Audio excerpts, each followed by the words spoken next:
Hello बच्चों, आज मैं एक क्वेश्चंस लेके आया हूँ जो जेई मेंस 2023 में जनवरी 24 को मॉर्निंग वाले शिफ्ट में पूछा हुआ था। मतलब फर्स्ट शिफ्ट में पूछा हुआ था 2023 का। बहुत अच्छा पीवाईक्यू है। बहुत सारे जगह पे इसका सलूशन जो दिया हुआ है गलत दिया हुआ है। ठीक है, आपको जो इसका सलूशन है आपको बहुत जगह पे गलत मिलेगा, और इसमें जो ऑप्शन भी दिया हुआ है वो भी गलत दिया हुआ है। तो एनटीए ने इस क्वेश्चंस को सभी बच्चों को बोनस के रूप में दिया था। तो हम आप इसका सलूशन आपको करके दिखाते हैं। आप एक बार खुद से ट्राई करो, इसके बनाने के लिए खुद से ट्राई करो। अगर बन जाता है तो ठीक है, अगर नहीं बनता है तो मैं हूँ इसको बताने के लिए। क्या है, एक बार इसको पढ़ते हैं। Increasing order of stability of resonating structure. Increasing order of stability of resonating structure. आपको ये 4 रेजोनेटिंग स्ट्रक्चर दिया हुआ है, इसमें आपको स्टेबिलिटी पूछ रहा है रेजोनेटिंग स्ट्रक्चर का। तो सबसे पहले आपको कुछ रूल्स बता देता हूँ, जिसमें आपको पहला रूल जो ध्यान रखना है, रेजोनेटिंग स्ट्रक्चर जब भी आप बनाएं तो उसमें आपको कुछ रूल्स ध्यान रखने हैं। पहला रूल्स क्या ध्यान रखना है आपको, न्यूट्रल स्पीसीज जो होगा, न्यूट्रल स्पीसीज जो होगा वो चार्ज स्पीसीज से ज़्यादा स्टेबल होगा। न्यूट्रल स्पीसीज चार्ज स्पीसीज से ज़्यादा स्टेबल होगा। दूसरा जो पॉइंट आपको देख रखना है, नंबर ऑफ कोवैलेंट ज़्यादा, number of covalent bond more, stability क्या हो जाएगी, मोर हो जाएगी। तीसरा point, charge on more electronegative atom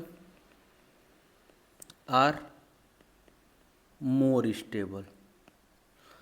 चौथा point, charge on less electronegative atom,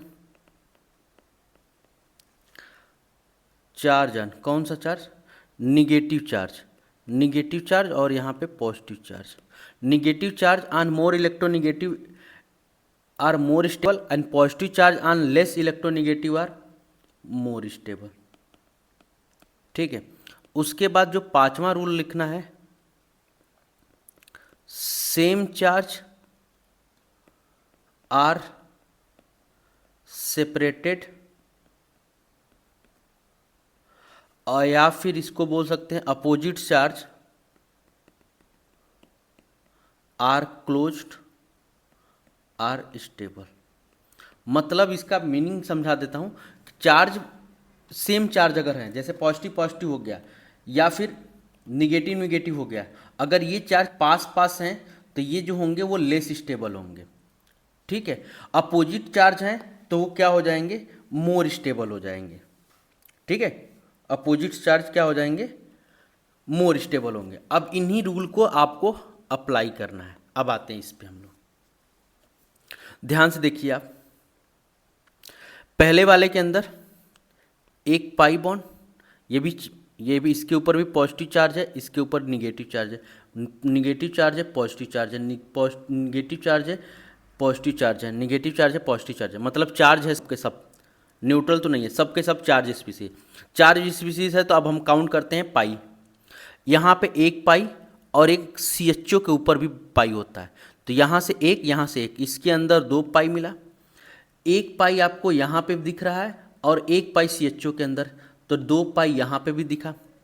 एक पाई यहाँ पे तो CHO को ओपन करके दिया हुआ है, 2 पाई यहाँ पे है। इसके बाद यहाँ पे एक पाई, 2 पाई और एक CHO के अंदर 3 पाई, यानी कि इसके अंदर 3 पाई दिख रहा है। ठीक है, यानी कि फोर्थ वाले के अंदर क्या दिख रहा है, 3 पाई दिख रहा है, यानी कि ये सबसे ज़्यादा स्टेबल हो जाएगा। क्या हो जाएगा, इसके अंदर 3 पाई है, इसके अंदर 2 पाई है, इसके अंदर भी 2 पाई है, इसके अंदर भी 2 पाई है। तो सबसे ज़्यादा स्टेबल कौन सा होगा, डी वाला सबसे ज़्यादा स्टेबल हो जाएगा। उसके बाद आते हैं, अब ये भी 2 पाई है, ये भी 2 पाई है, ये भी 2 पाई है।